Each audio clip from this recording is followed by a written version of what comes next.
Bang Luhut, reshuffle kan ini agak unik. Kalau saya lihat sebagai wartawan ya, ini kelihatannya 3 Menko yang baru ini adalah orang yang berani-berani, lugas dan tegas. Coba bayangkan Anda menggantikan Pak Tejo yang boleh dikatakan soft. Begitu juga Pak Darmin Nasution.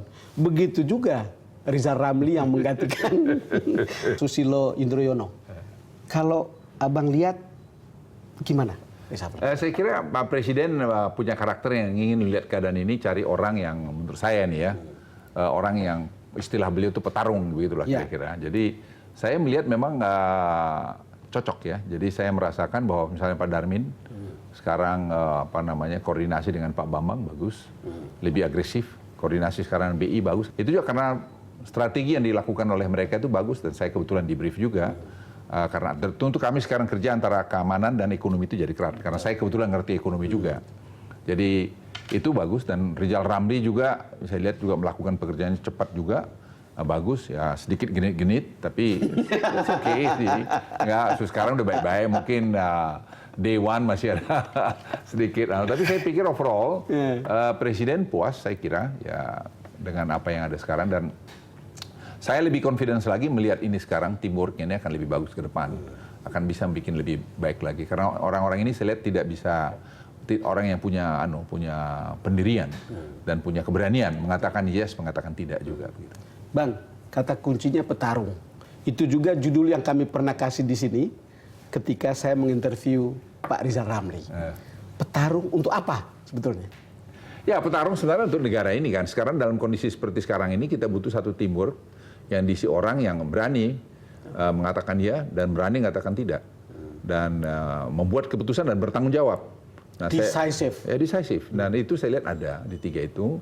Pak Darmin saya lihat dengan pengalaman dia, kami udah pernah bekerja sama dulu waktu tahun sama kabinetnya Gus Dur, saya Menperindak, Rizal Ramli jadi Menko, terus kemudian Pak Darmin salah satu deputi di situ. Jadi waktu KKSK kami udah biasa lah kerja. Jadi kita tahu satu sama lain lah. Jadi sehingga dengan sekarang ini chemistry itu relatively bisa jalan dengan baik. Jadi saking tahu satu sama lain, maka ketika ada sedikit korslet antara Pak Rizal Ramli dengan Wakil Presiden, katanya Bang Luhut yang menyelesaikan urusan ini. Ya, kita kan perkawanan. Saya kan lebih tua dari mereka-mereka. Ya kalau diajak omong-omong beres, tidak ada masalah sudah sih.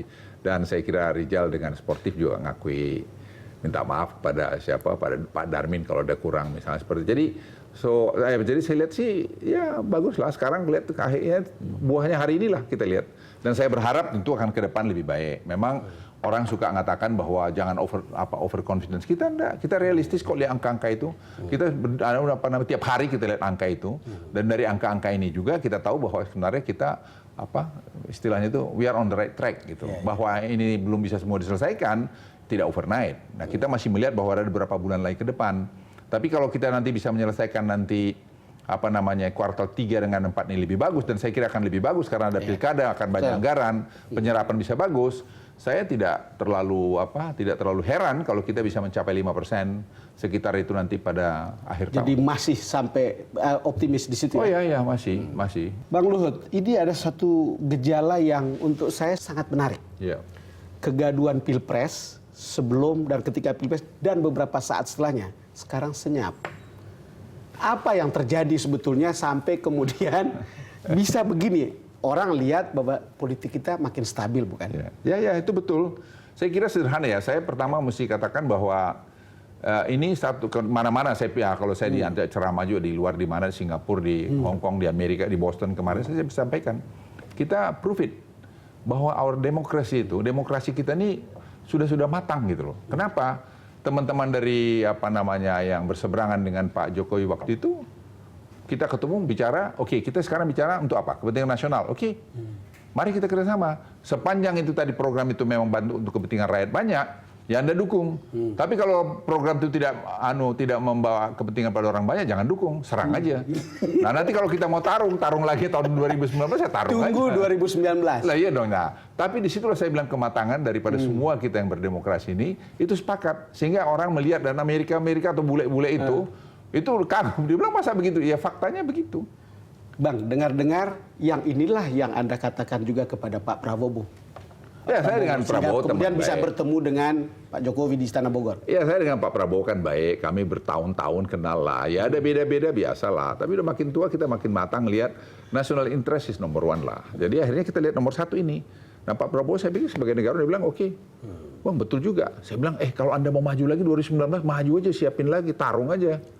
Begitu. Lalu saya bilang kenapa tidak? Itu kalau demokrasi kan. Jadi tidak ada masalah. Jadi jangan kita bawa dendam, jangan kita kembangkan kebencian, tetap a good heart. Kalau program Pak Jokowi ini tidak bagus, dia tidak akan bisa menang 2019. Tapi kalau programnya ini bagus, saya bilang kalau grow ekonominya dekat-dekat 7%, susah ngelawan dia. It's as simple as that gitu aja. Bang, ini politik di tingkat langit ke-7. Jadi kematangan seperti itu, tapi kan tidak bisa, belum tentu sampai ke bawah-bawah, bukan? Tapi saya kira Pak Prabowo atau teman-teman dari Merah Putih juga menyalurkan itu ke bawah, karena sampai ke bawah juga kelihatannya tidak ada yang ribut-ribut. Ya bahwa mungkin nanti 2019 mau jadi lagi maju, saya kira sah-sah aja, tidak ada yang salah dengan itu. Asal kita lakukan dengan peaceful gitu, dengan damai gitu. Damai itu jangan gaduh gitu loh. Itu yang paling penting. Nah, yang ingin saya katakan adalah bahwa kemudian Jokowi menempatkan Anda di sini salah satunya karena urusan-urusan lobby politik, karena Anda sangat lincah untuk kesana kemari kan. Hal yang tidak dia peroleh sebelumnya. Ya enggak juga sih. Enggak juga. Ya saya kira pertimbangan-pertimbangan jauh daripada itu. Saya kira Presiden punya pertimbangan yang makin matang. Saya lihat Bapak Presiden makin lama makin matang, dan salah orang menangkap Presiden Jokowi itu bisa diatur atau lemah lembut atau begini. Ya lemah lembut, tapi dia punya prinsip yang keras. Saya lihat, dan itu saya suka. Bang, kita jeda lagi. Ya. Pemirsa, kami akan segera kembali selepas jeda berikut.